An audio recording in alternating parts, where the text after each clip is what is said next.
later. Okay, unschooling. Let's do a little presentation here, and then we'll get you folks to just simply ask questions. That's what I enjoy the most. I just completed my 45th year as a certificated teacher, as a professional educator, and I'll tell you, I had school built right into my head. But those of you that know, I'm a dyslexic, and school to me was very, very difficult. So I put up with it for 18 years, as a matter of fact. And when I finally finished and got out of it, became a teacher, I started moving from place to place to place to place. And the reason is because I was looking for a better school.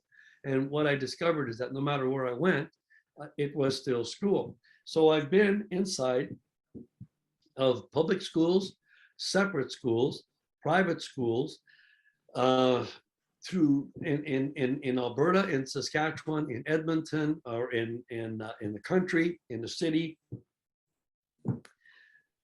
I think I've almost been everywhere. You know that song by Hank Snow. And you know what I discovered? School is school is school is school. There's variations on the theme, but it's all school. So then we finally got to the point where we realized we were never going to find a school for our own children that would fit our philosophies of education and faith and so on and so forth. So we discovered home education. And so we started home educating. And then we made the same mistake most everybody makes. Are you ready for this?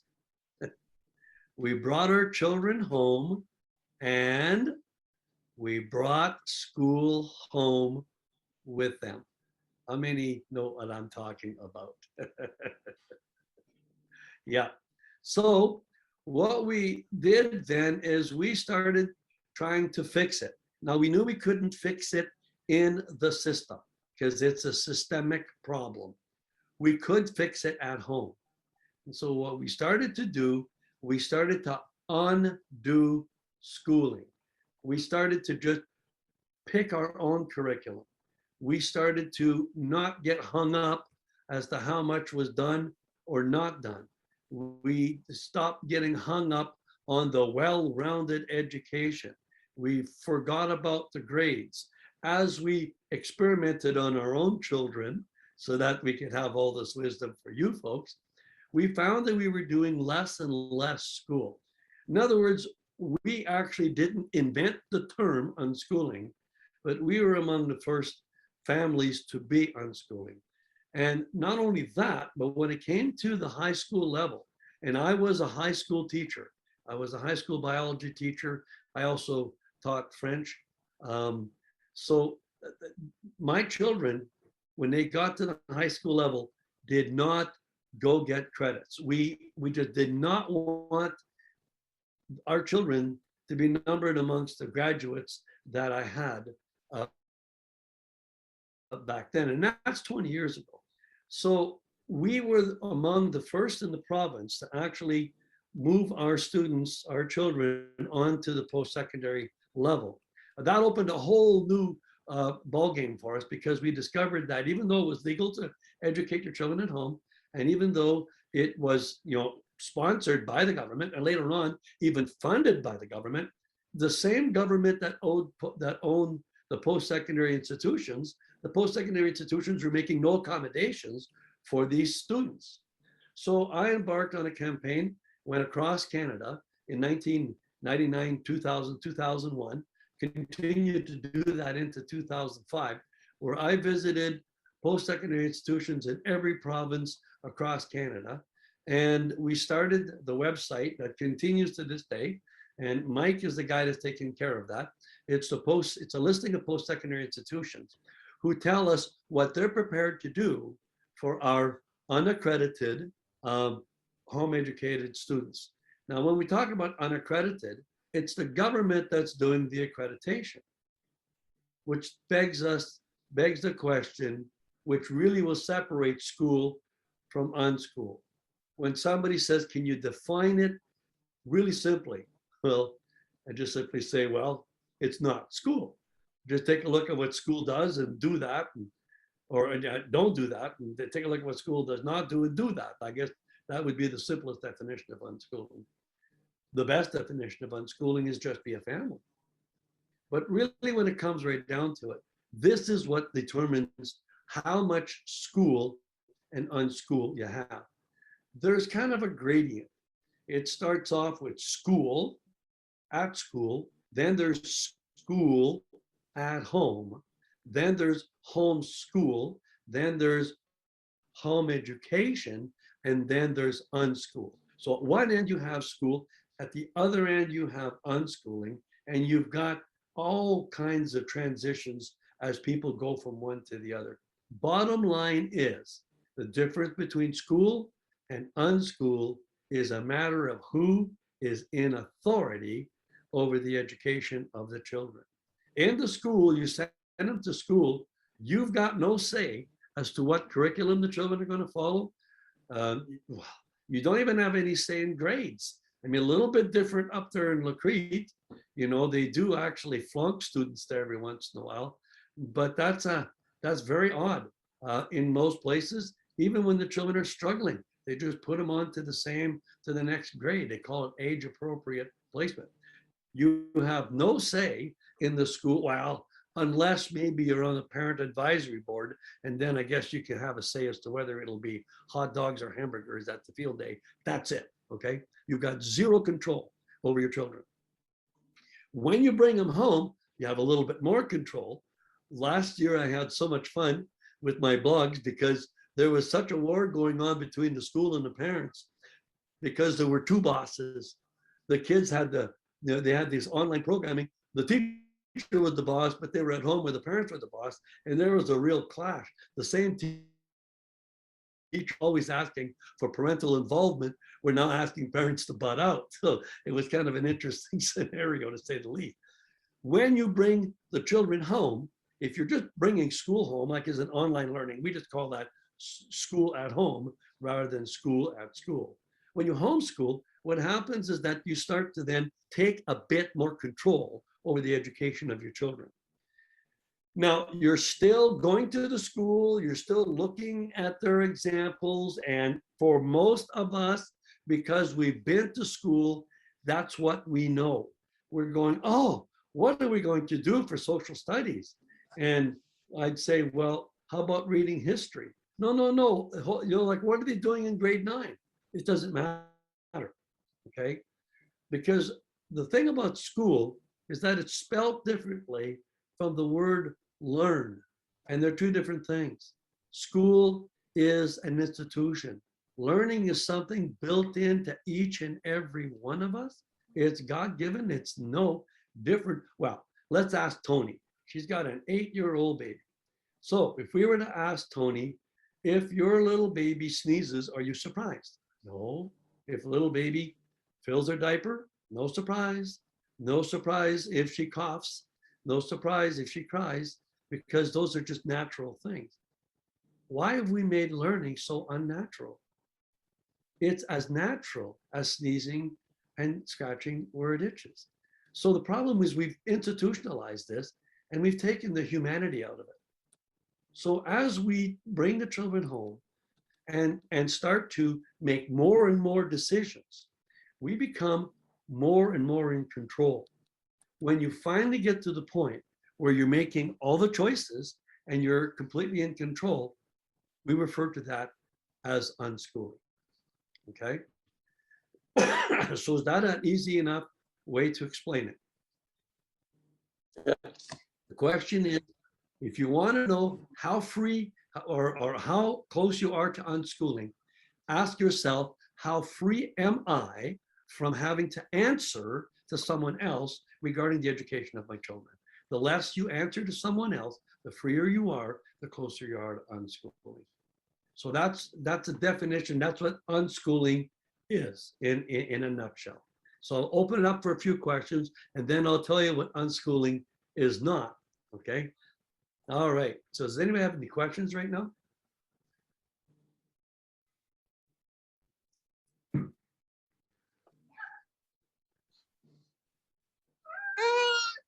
So with when I was homeschooled, we had a facilitator. So is that the authority that you're thinking of? Yes.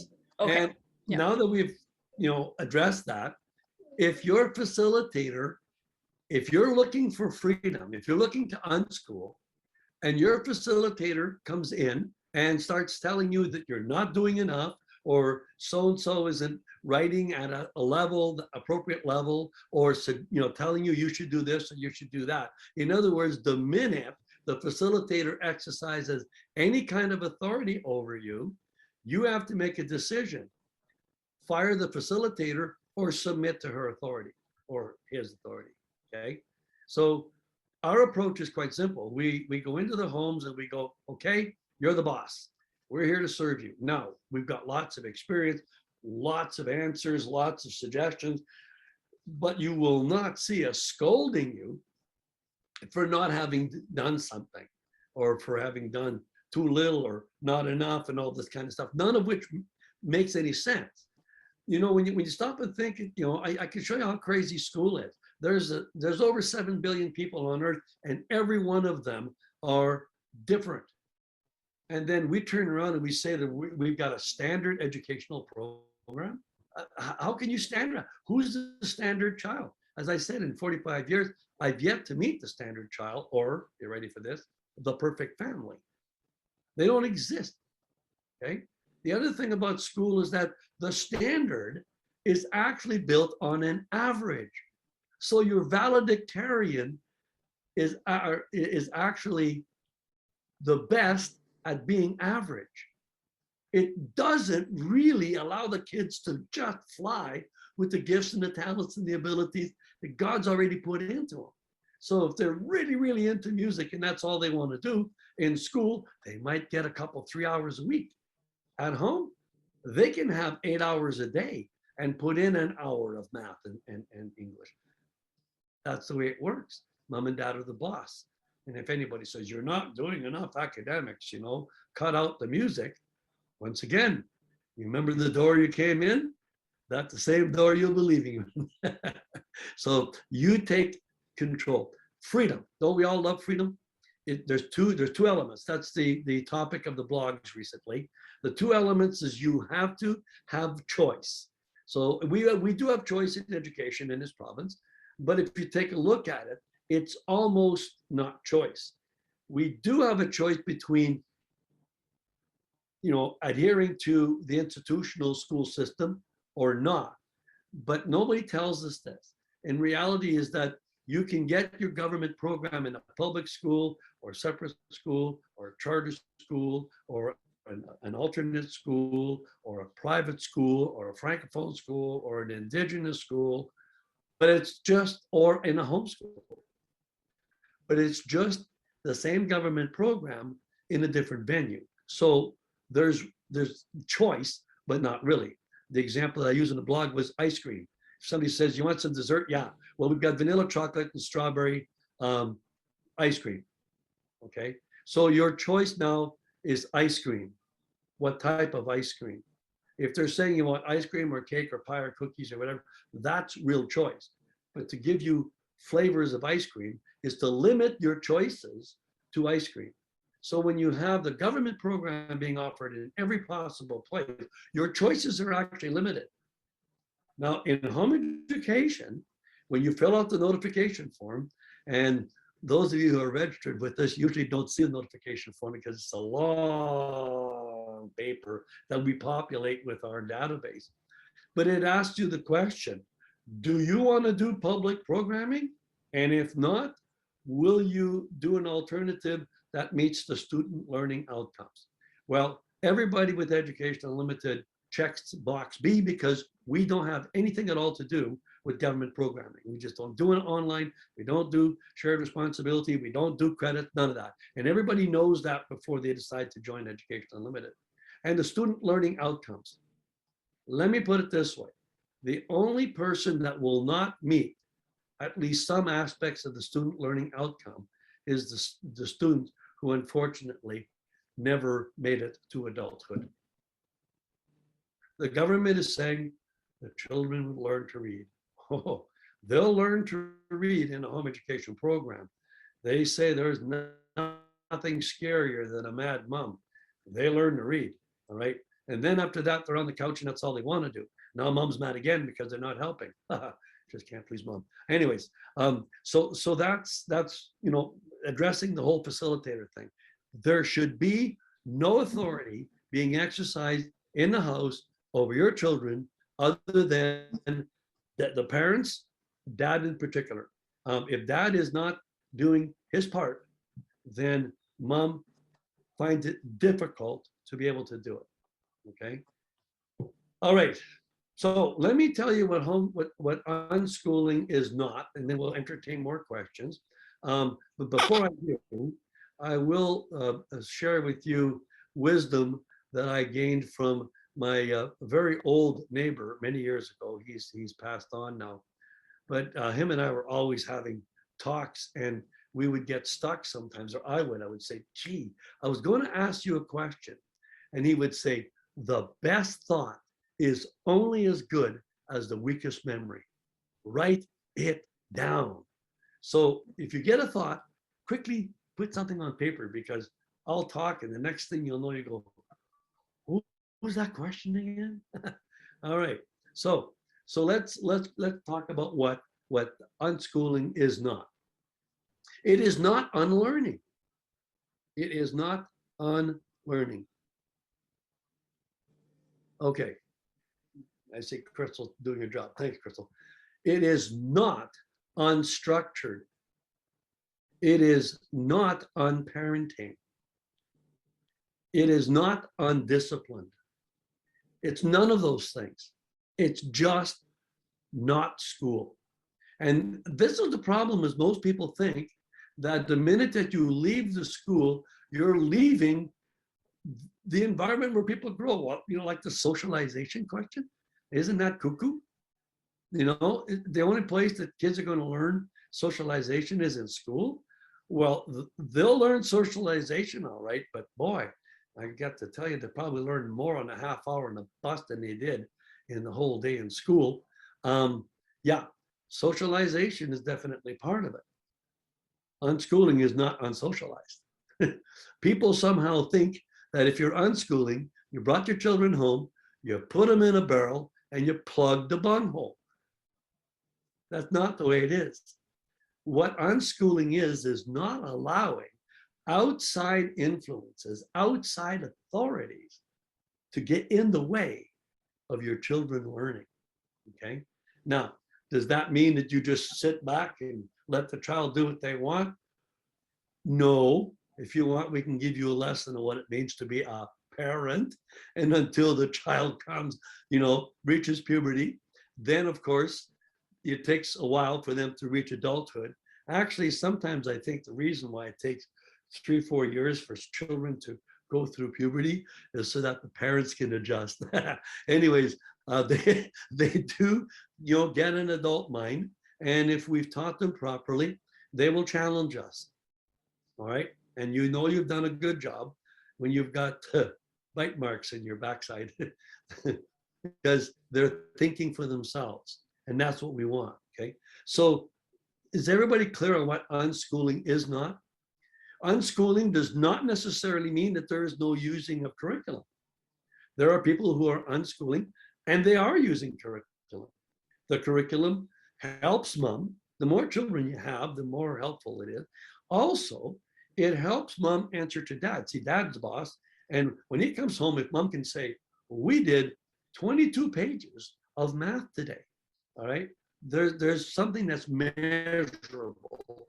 Mom feels better, dad feels better, and the children put up with it. They did their math. It demonstrated that they're real smart and that they love their mother. Okay, whatever works. So, unschooling is simply not doing what school does, and most often doing what school doesn't do. All right.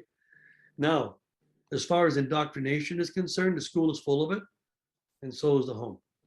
You're going to be bringing your children up in keeping with the faith, keeping up with the philosophies and the ideologies that you have. And your kid's going to come out with your stuff. You better be solid on that. because they're going to challenge you on all of those points, because they're probably no different than we are, that they're just searching for the truth upon which to build their lives. Okay, did I answer, generally speaking, what school, unschooling isn't and what unschooling is? Is everybody clear on that? Okay, I'm just, like I said, trying to squash it down in a hurry. All right, now let's entertain questions. Before I do though, let me tell you a little story. When I was teaching in high school in Edmonton, and some of you may have heard the story before, but I really like it. Only a public school would put 6 periods in a 5-day week. Somehow or other, they didn't connect the this period. So I would be teaching biology, and if you were in my biology 30 class, on one day during the week, you would have me in biology for 2 periods, which I thought was cruel and unusual punishment. So since I was teaching biology, which is the study of life, and since I've always been a learner, I introduced a little something into my class, that the second, on that day where we had 2 periods, on the second period, I would give them 10 minutes to ask questions about anything, right? And of course, the rules are very simple. First of all, they said I was older than them, they couldn't embarrass me, although I have to admit, I really had to hide my embarrassment. Kids got some really good questions. And the other thing was that if I could not answer the question, they bore the responsibility for researching out the answer and then bringing it to class, which happened about 5-10% of the time. If I got stumped, I right away went to take a look to find out what the answer was myself. So if somebody else didn't come up with it, well, then I had the answer. Well, do you think the kids like that? They absolutely loved Yes. it. Do you think I could actually keep it to 10 minutes? Rare. It was rare. They would beg me, where do we have to go for tomorrow? We'll do it at home. Please, please, let's. And we just have that. Years later, I am still meeting these students. And do you know what I haven't heard? I haven't heard anybody saying, oh, I was moved by your biology lessons. I was motivated by your French speaking. Now, you know what they talk about every time?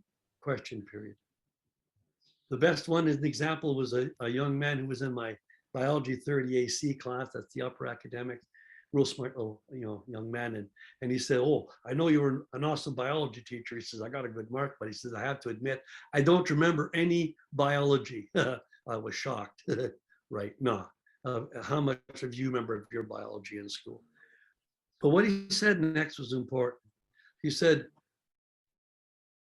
I have to admit that I've forgotten probably all the biology that I've ever learned. But the things that you taught me about life during question period, I want you to know, Mr. Domo, I hear your voice every day. Folks, it does not get better than that. So what are you going to teach your children about? You're going to be teaching them about life.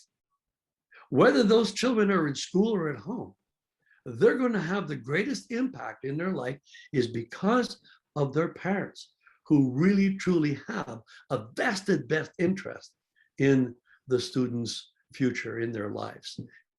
And so that's what unschooling is again. You're not investing in academics, you're investing in life. And that's what really makes the children really love it. So don't ever stop questions. Tony knows that right now. Her oldest one is 2. Why?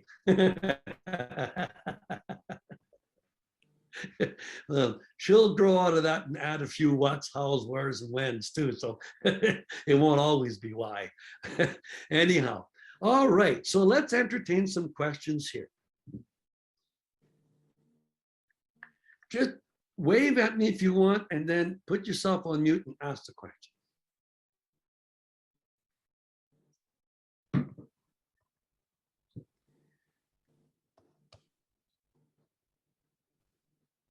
Okay, let me ask the question. Why did you join this tonight? Did you not have some questions?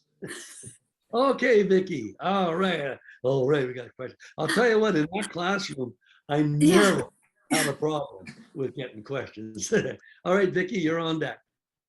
All right, 2 parts. 30 years ago, you took me home with you to meet your homeschooling family. I was at Page. What, were you one of And- my student teachers? Yes, in French. Okay. French is gone now. All right. But my question is, I just wanted definitions for the social side of mothering and homeschooling, because at the beginning of every school year, it's a lot of looking for play dates based on your homeschooling style. Which is fine, but the kids are never asking on the playground, are you an unschooler or are you?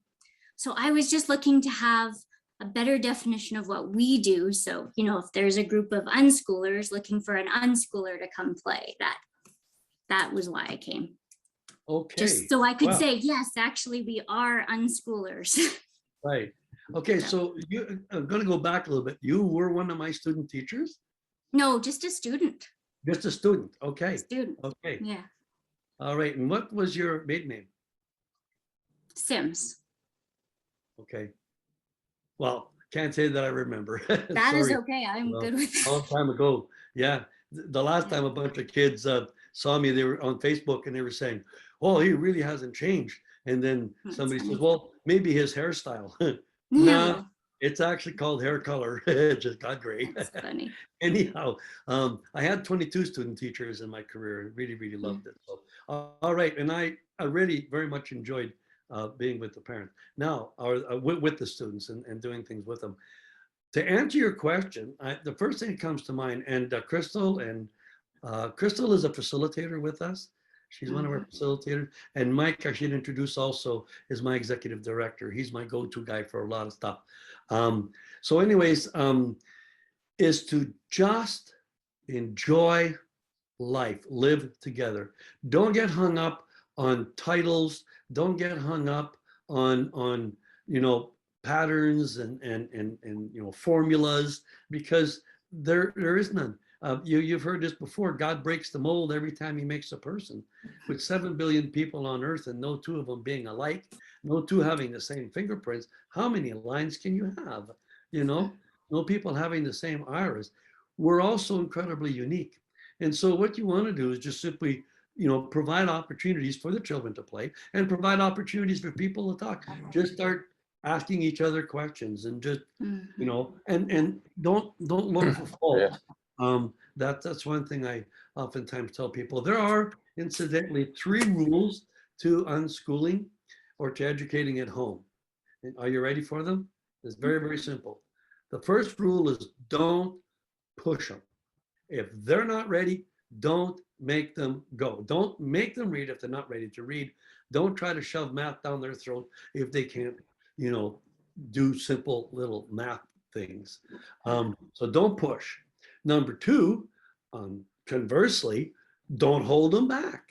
Some children start to read, and the next thing you know, they're reading Tolkien's, Lord of the Rings, and you go, huh? Well, you're not supposed to read that until you're in grade 7. No. No such a thing. Don't hold back. Okay. Don't push and don't hold back. Here's the most important though. Don't compare. Don't compare your children to other children. They're already the best at being who they are. That's it. Okay. And can you expect better? Yes. I was very successful teacher. And you know what the secret was? One single little word: expectations. I expected my students to do the best that they could. And since that expectation was there, they delivered. Most of my colleagues expected 50%, 40% would get paid. Basically, that's it.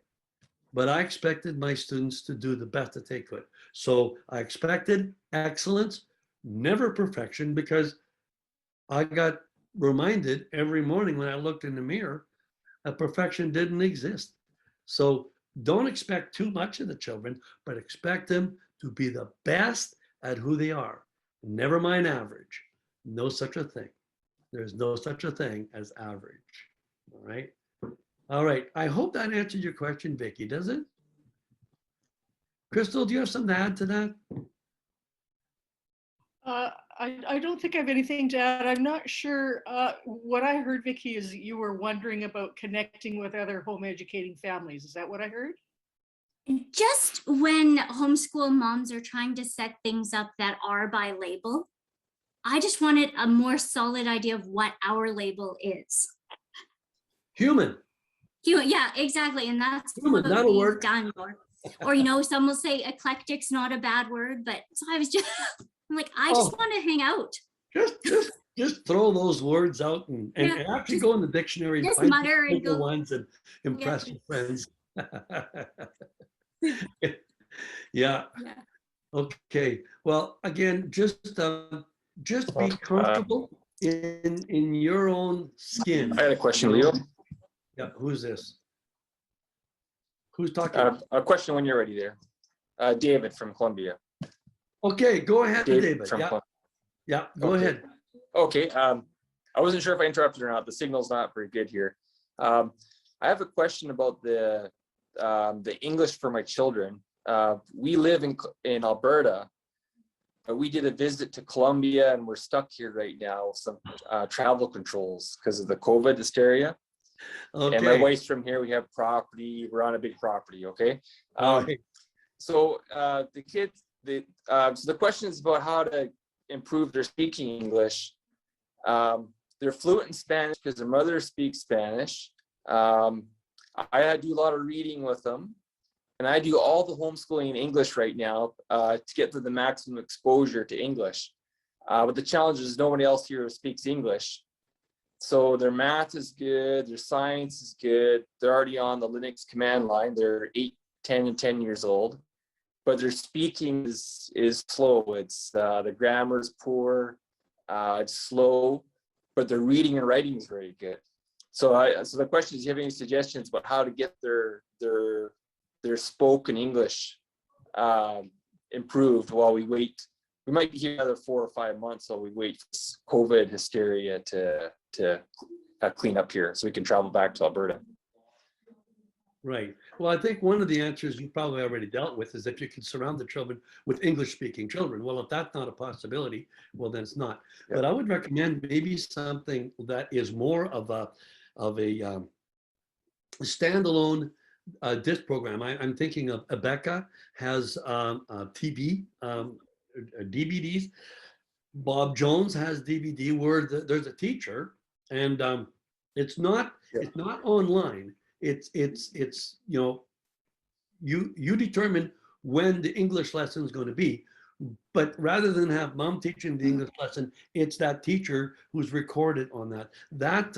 We have had a lot of Mennonite folks come from Mexico, and the children and the mother are all good in Spanish, but their English is not great.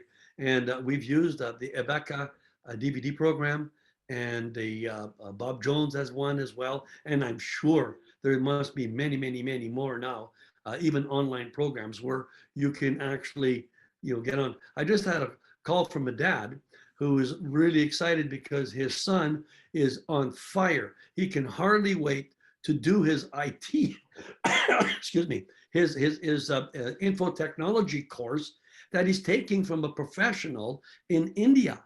The child is in Edmonton, and he's taking this course from somebody in India. So there's lots of things out there. Once upon a time, we were trying to find trying to set up a subject tutor system, and it just never got off the ground.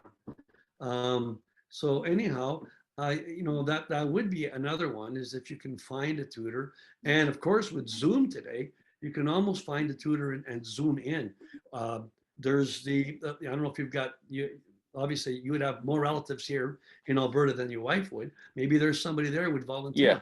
Grandpa, grandma, as an example. That might work as well. I think what you're saying is that their actual reading, writing skills are okay. It's the actual speaking, communication skills, and not just because they don't have opportunities. Yeah. It's because I'm the only English voice that they hear. And so they understand everything I say, but if somebody else speaks English, they struggle a bit understanding it because they're only hearing my expression of English, not other people. So I'll look at what you said, like to video call some relatives or volunteer or something. And even a Thank you combination for of the all, answer. yeah, that would be good for you. But you can go to the website, look for A. Becca and Bob Jones, and then Okay. actually for the Bob Jones, there's someplace in Canada. See, yeah. Anyhow, you'll be able to find some things there, no doubt. Okay. All right. Now, next question. Thank you, David. I appreciate that. Okay. That's the furthest Zoom communication I think I've ever had. All right. Yeah. Next.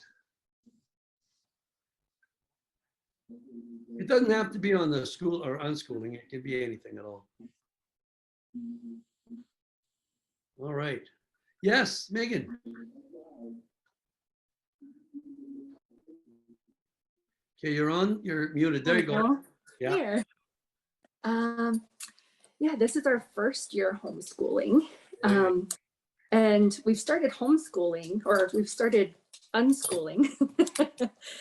But I guess I'm curious as to some tips or maybe how to frame my thinking around our education plan. Because I guess what I'm struggling with is to have an open-ended approach to education. And I've purchased some curriculum and we've kind of structured our days in a way that we like.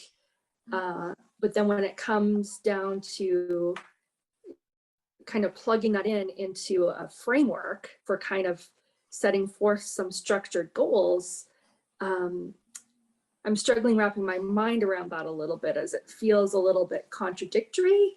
Mhm. And yet not, if I think of it in terms of, you know, the acronym for SMART, setting your goals and having them measurable and having those outcomes. Right. I guess it's kind of a broad question I'm asking, but if you can maybe speak to formulating that or some tips or some Sure thinking. can. Now, the first question I have, the first answer I have is a question. You went to school, right? Yeah. Okay. So I'm sorry, it's a handicap that you're going to have to overcome. And, you know, we're not picking on you. We're all there. Well, except for Tony. She was home educated. So she's in a different paradigm, actually, differently. But Megan, what happens there is that in the school, we're treating these children as little automatons. They're kind of like a factory, you know. We're building cars, you know. First you have to have a frame, then we'll put the seat on, and then we'll put the steering wheel, and then we'll put the seats, and then we'll build a body, and so on and so forth. So it really is very industrial in its approach. So that, and we come home with that. Now, there's nothing wrong with goals. I mean, they say he who plans to play or fails to plan plans to fail. There's no doubt about that. But the goal is broader. The goal is that you want your children to simply grow in their knowledge, grow in their ability to think, grow in their ability to challenge. Okay. You're looking for growth, and measurable, well, you can see it every day. You know, the children start working and, hey, mom, did you know, there's your measurement. They're doing fine. Okay. Well, they can hardly wait to tell dad what it is that they've learned today, or show them what they've built today, or happens naturally, and it will happen with or without you. Now, we recommend with, obviously, that being, but I mean, the children are going to learn no matter what, okay? And so you're there, and it's almost oxymoronic. It's a spectator sport where you're leading. Does that make sense? Yeah. You're Yes. getting your cues from the children. I mean, you know what's one of the first things that we hear from parents whose children have been in school for 4, 5, 6, 8 years? I discovered things about my child I didn't know. Isn't that something? Okay. So as you discover more and more about your children, you get to appreciate more and more who they are. And if we can just latch on to the fact that they are going to learn. Now, there is a thing for boys somewhere around 13. This goes click, and all they can do is eat and sleep. Those are the two subjects. All right.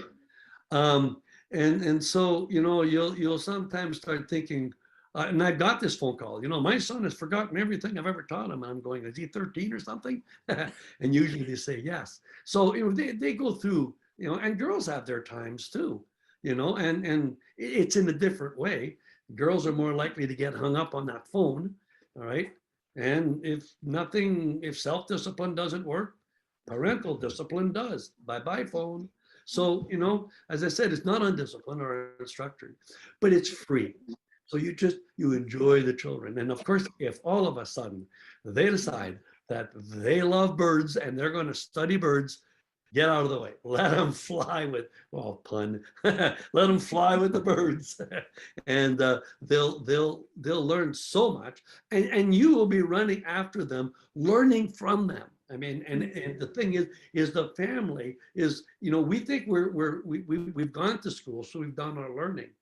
No, we're going to learn every day until the day that we die. So we're learning with them. So unschooling, we just oftentimes is just be a family. Grow together, learn together, live together, with the objective, of course, of doing it, you know, such that we are adding to society, not you know, detracting from it. And you know, important principles and faith principles. These are all things that we want our children to have.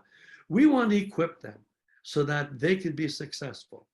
And success in the home education world, I've checked this over and over and over again, is we want our children to be happy. That's it.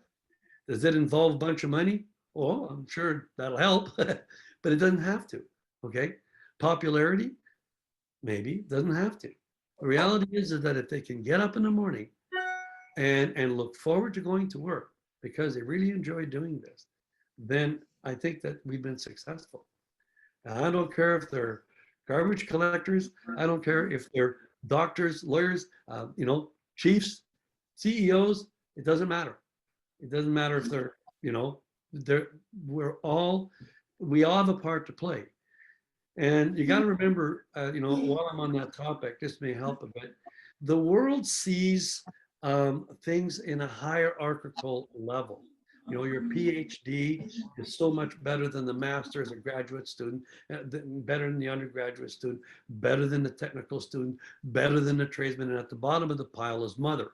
Well, that's not the way it is. The way it is that God created us all equal. We're all important. He doesn't love anybody any more or any less. But there's a very simple rule. To whom is more given is more expected. To whom less is given is less expected. And all we're expecting is excellence in keeping with the gifts and talents that they have. Just be the best that you can be. Where would the world be without its doctors? Where would the world be without its lawyers? Where would the world be without its plumbers and its garbage collectors? Where would the world be without mothers? Well, let's not even start there. Okay, so you understand what we're saying is that look at things this way. It's much, much more freeing, because as long as you're looking at a hierarchical, and that's what you're getting in school. That's the whole idea. The valedictorian is the top of the heap, okay?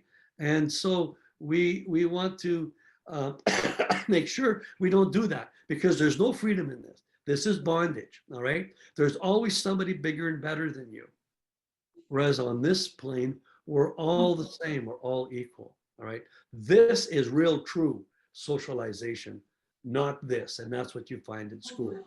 So our greatest strength, which is socialization in home education, is actually made out to be our greatest weakness, because it is indeed the school's greatest weakness.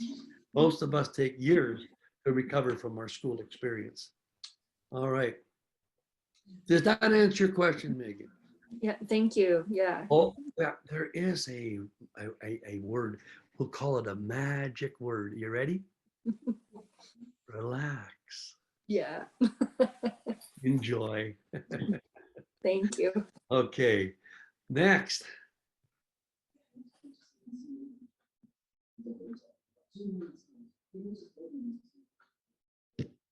Okay.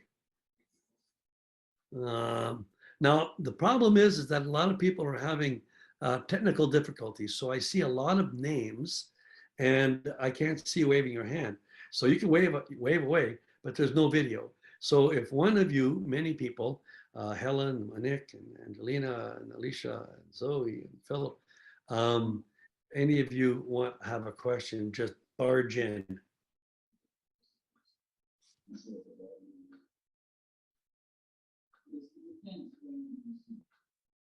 I'm hearing some background noise, so it's not mine. All right. Okay, Zoe. All right. Okay, here we go. Okay. Okay. I'm seeing what's going on. This is much easier, Chris. How do you do this? All right. There are no such thing as dumb questions. You know that? But do you know why you folks are not asking questions? Because you went to school. People will actually make fun of you for asking questions. By the time you've gotten to grade 3, you know better than to embarrass yourself in class again. So if you stop asking questions, then we bring that with us into adulthood. And then we're full of questions, but we ask ourselves, well, that's the problem. You wouldn't have to ask yourself if you had the answer. That's why you need others. So go ahead, ask your question. Yes, sir. What about things like just looking for direction, like say for something like literature? So is there like just forums, a lot of common forums that homeschoolers use, or just to get like, you know, book list ideas and stuff like that? What do you recommend for like resources for stuff like that? I mean, with the internet, it's pretty much a pretty big pipe nowadays for information, but you know, is there like what I have, and again, I guess because of traditional education, I have trouble getting my head around the whole concept of trying to teach somebody something without having it organized. You know what I mean? And that's exactly right. Now, understand this about curriculum. This is my perspective on curriculum. Curriculum is necessary for the parents, not for the child. Okay. Because the parents love to have some kind of structure, Yeah. especially if we've got a school. And of course, you know, like, I mean, there are some certain dads, as an example, that don't that are a little strict when it comes to home educating. Engineers, as an example, every bolt had to be in its place. Okay, so and that's our character. I mean, that's fine. I mean, there's nothing wrong. But you see, I'm screen sharing here, and I'm going to. We've one of our facilitators. They didn't join us tonight, but did this. She split the program resources and parent support. So when you go to program resources, there's a program resource listing here. And before I go there, I'm just going to point out the post-secondary thing we were talking about. That's what Mike is working on.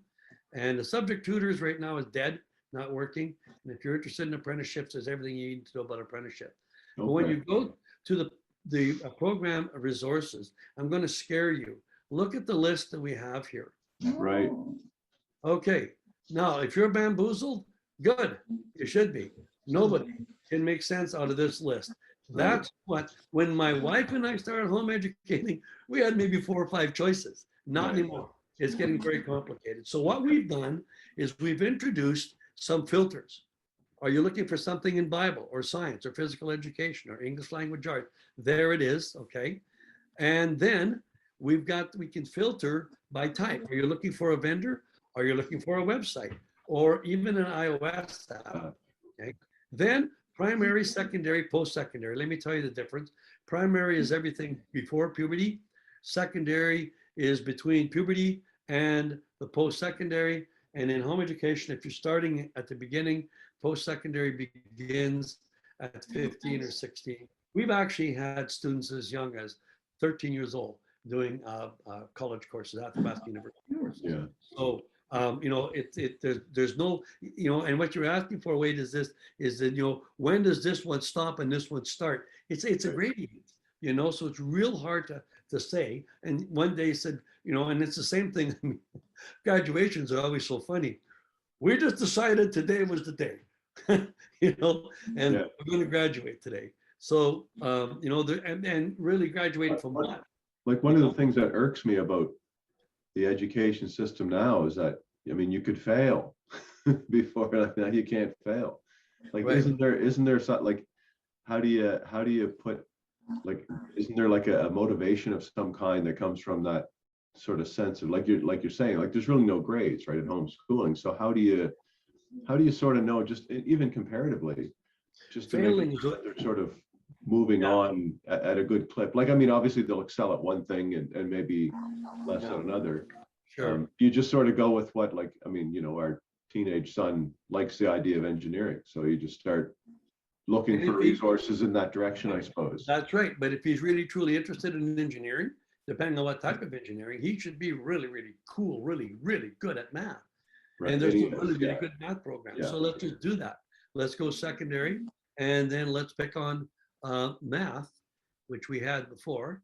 So we're looking for secondary math courses. We've restricted the list to this, okay? Oh, okay. Oh, And nice. so now if you want to restrict it to a curriculum, then we've restricted the list to this. It gets shorter and shorter. If Okay. you want to take curriculum out and just do unit studies as an example, it'd be down to this, okay? If you're looking for computer-based learning, you're down to this, okay?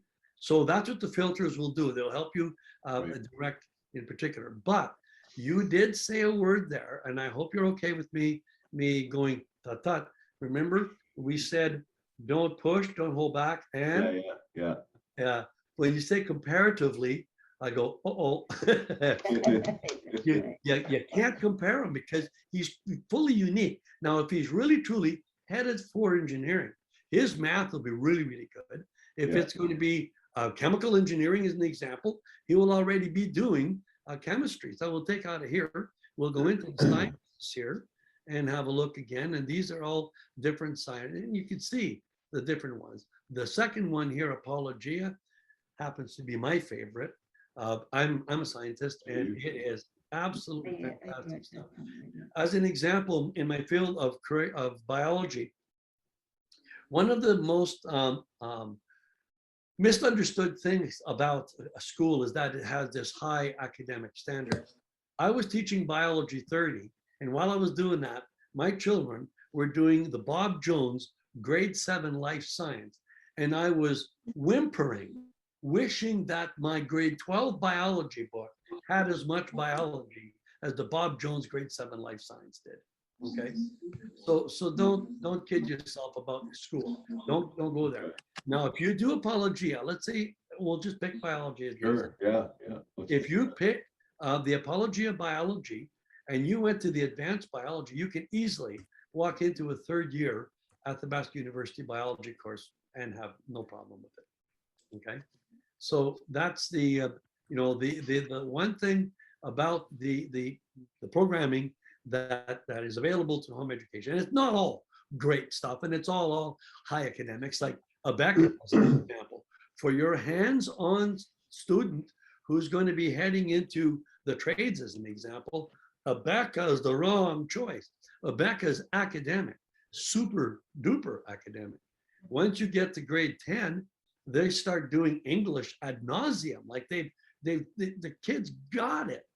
We don't recommend high school Abeka English courses because by now, rather than do the Abeka, we just send them to the Athabasca University to do their English 255.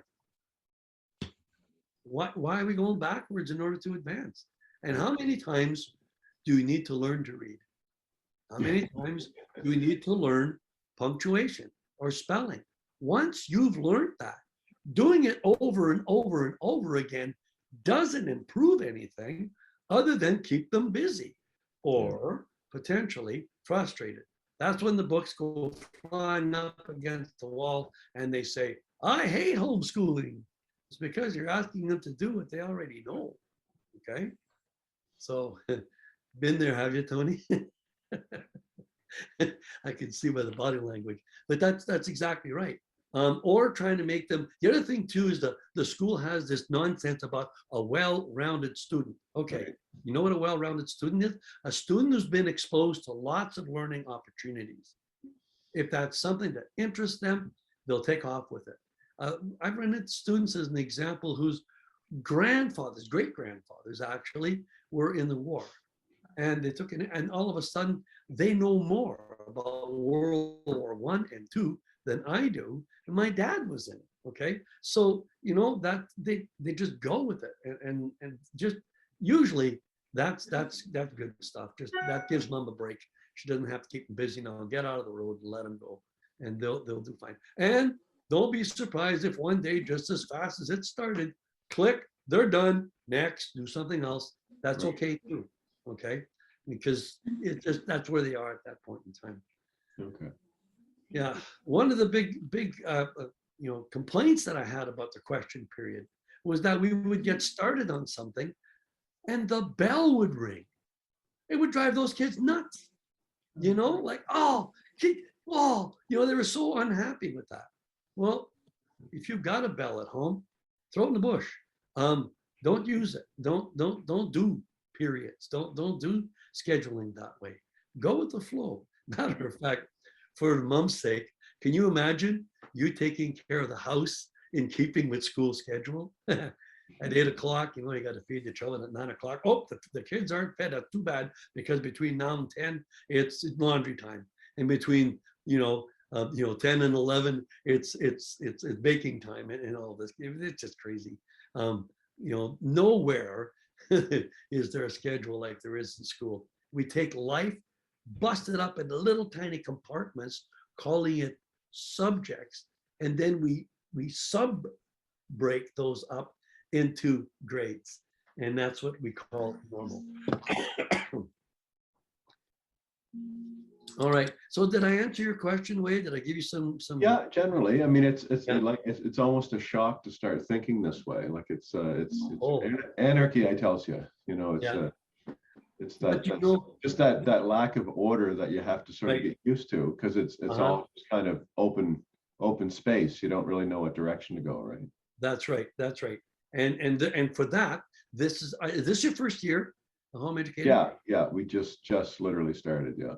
Okay, now let me make a suggestion that we make for the first years. All right, we'll just take out a science here, covers the core subjects, we'll say, and at the secondary level. And let me see what we got here. Well, Switched On Schoolhouse. Switched On Schoolhouse is a computer-based program. The kids love it for the first 2 weeks, and then they start not liking it anymore. It's good if you can do one. Like, let's say mom really doesn't like doing science, she can have that do science. If I take this out, there's some programs here I'm going to show you. I think what I'll do is just take out the filters, because I know what I'm looking for. The first one is called Accelerated Christian Education. What that is this Accelerated Christian Education. Christian Light Education is another one. You'll see it right here. Christian Light Education. And even the Alpha Omega, which is probably up on top here. I don't know if they still have Alpha Omega. Maybe they've gone. I'm just looking. Alpha, you don't see it. Mind you, my spelling isn't great. Anyway, Alpha Omega is another one, which is, I think it's all gone to Switched On Schoolhouse now.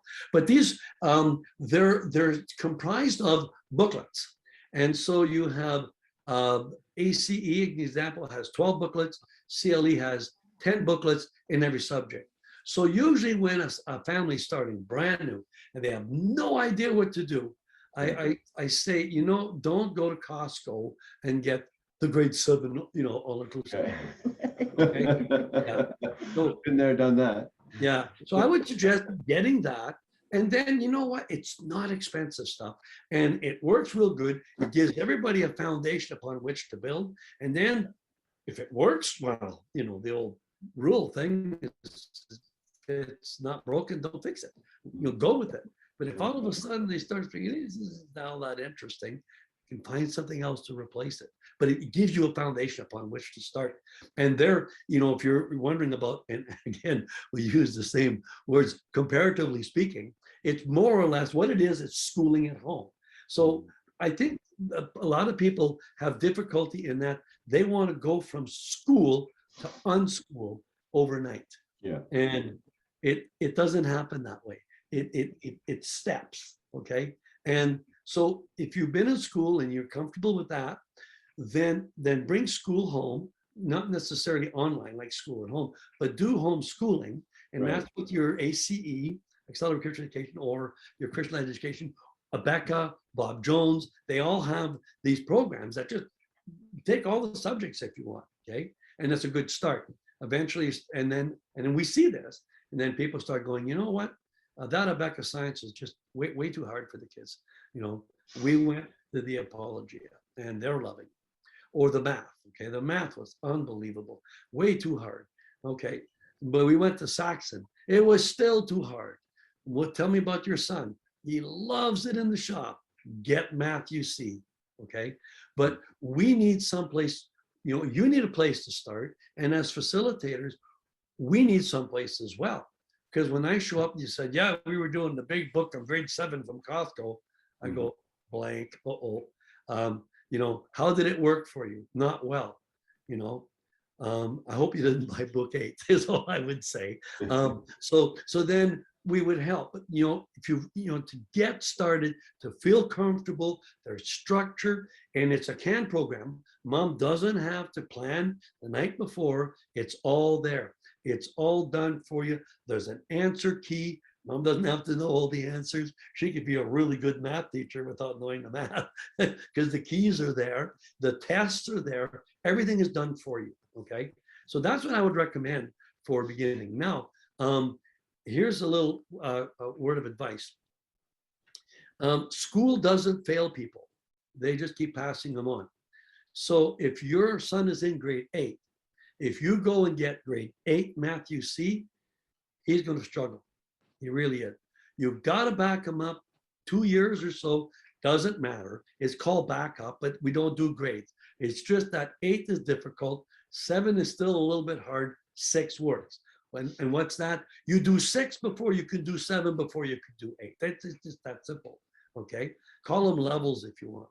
Yeah. But I would highly recommend to go back. Now, let's say he is actually really top of his class. He does very well. And you take him back 2 years. So he does grade 6 in a month. Yeah. And give him grade 7. He does it in a month and a half. Take him to grade 8. Okay. We've seen it one time. Give me an example on a math student, grade 10. Absolutely hated math. You just mentioned math and he was huffing and puffing and throwing things against the wall. All right. And mom was absolutely determined that he was going to get math. And I looked at the kid and she says, he can't do anything. And I said, yeah, I know what happened. He's a good reader, right? Oh, he's a real good reader. Yeah. Mm-hmm. And when he went to school, he picked up reading real fast, right? Oh, yeah. He was best in his class. Mm-hmm. Right. What makes us think because he's a good reader, he's good at math? So what do? We pass him from grade 1 to 2. He struggled with grade 1 math. We make him do grade 2 math. He struggles even more. And we make him do grade 3 math. Oh, by the time he gets to grade 5, to him, math is a 4-letter swear word. Okay. What do? Take him back to grade 1. Oh, you'll never do that. He's 15 years old. What do you mean? Just put a tape over the number. Have him do this. Mm-hmm. Oh, she said, that'll never happen. Never. I said, well, that's all I could do. I could suggest. When I come back, I'm shocked to find out that he's not only starting his level 11 math, but loving it. Okay. This isn't working. Oh, she says, I took your advice. Start him in grade 1. Well, it took him a week to do grade 1. It took him another week to do grade 2. But the thing is that now he's capturing the concept that he missed in the first place. Yes. I mean, how in the world can you learn to multiply when you've never learned to add? Right. Okay. So that's the thing, is that the school is a machine. It doesn't have the ability to take in the individual levels. They take a child, stick them into grade 7, and everything is now grade 7. I love it when I ask, what grade do you think your child is in? Oh, I don't know, 4 to 9. Perfect. That's what we want. Okay. Right. Because now we know that we're making the subject fit the child. Okay. And that makes it so much easier for the child. Oh, and for mom too, or dad, whoever's doing the home educating, because that is so frustrating There's a difference. You know, people say, well, how do you know he's just, being, obstinate or lazy and, and not frustrated? So, well, I'll tell you, it's a very simple measure. If he's being frustrated, like if he's just being lazy or simply not applying himself, you're angry. Mhm. But if he's frustrated, you are too. Mhm. Okay, that's how you know that that this is legitimate frustration, because you'll be frustrated right along with them. Well, what are the definition of insanity? Of course, is just to repeat the same thing over and over again, expecting different results. Change it. If it's not working, it's broken. Fix it. Okay, so that would be the best advice that I can give you, and that applies to everyone. I see other people are nodding, and it makes sense that we just have to find that, and you got to start somewhere. And when you're starting in the beginning, I don't recommend you just simply say, we're going to unschool, because you know what happened this year. Last year we had a real big pile of people who left school for good. They were going to unschool. They burnt the bridge. And you know what they did this year? They reconstructed a bridge right back to the school. And the reason is because when they just went cold turkey from school to unschool, it was unmanageable. They didn't know what to do. So might as well send them back to the experts. Okay. So don't jump from one to the other. Transition. It could happen very quickly. It can happen over a little longer period of time. And you know what? It may never happen. You may never get to that unschooling level. That's not a failure, okay? No matter what, I can honestly tell you that the children will do better at home than at school if you don't bring the school home in terms of forcing it there. Right. It wasn't working at home, so don't bring it home. It's not going to work there either. Bits and pieces and parts of it, you can't help yourself. Even the home educated have been hearing people talk about school forever, and they've got stuff in there that's schooly, okay? And they'll run into it themselves. They go, I don't even know where I got this idea, okay? Because the world is screaming at us. This is normal. Raising your own children at home is not. Boy, I'll tell you what, when I find churches or schools or governments giving birth to children, I'll believe that. In the meantime, I'm putting my money on parents. Okay. All right. Well, an Thank you. hour and a half. Any other questions before I wrap it up? I think we're down to about half our population here. A lot of people are going, I think he's full of it. Anyways, or their internet fell off or something. Anyhow, as you can see, I'm passionate about this. I was a passionate teacher with kids, and I'm passionate about helping parents reclaim their rightful authority in the education of their children. And that's what separates us from every other home education agency out there. We actually specialize in, putting the parents back in control of their choice, and that's what gives them freedom. Any other questions, last minute questions? Going once, going twice. That's it, folks. Thank you so very much for joining. I would much rather do this in person. I'd love to just shake your hand or give you a hug, and computers are just like stiff. They're not really personal, but that's why I need faces, because I've been in front of people all my life, and well, let me put it this way, I'm usually asked to do the eulogy, if you know what I'm saying, because I enjoy this. This is me, and it's hard to do this with a computer, but it's better than a phone call. So thank you so much, everyone, for joining. And if you want one final thing regarding the COVID issue and what we're going to do, once again, the parents are the boss, and the facilitators are also the boss. I have freed my facilitators to be maskless if that's what they want, unvaxxed if that's what they want. I don't ask questions. They're free to make up their own minds. They then phone the parents, ask the parents how they feel, and There's some parents that say if you're wearing a mask, you're not getting through the door. You know, these kinds of things, they're all over the place. So we'll try to make it fit. But yes, we will be doing home visitations this year in the event that the families and the facilitator are in agreement over the terms of the visit. All right. Okay. Well, thanks once again, everyone, for joining us, and we'll look forward to a next one. Thank you, Leo. Okay, When can I do thanks a that? lot. Can I It was do another actually, it one? was really, really good help. So yeah, Okay. we look forward to seeing you All right. again. Maybe we'll do that again in a couple, 2-3 days and see if we get a different clientele. All right. Well, not that you were, you can join again.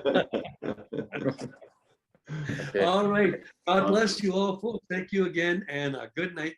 Okay, Thank thank you. you. Good night. Okay, great.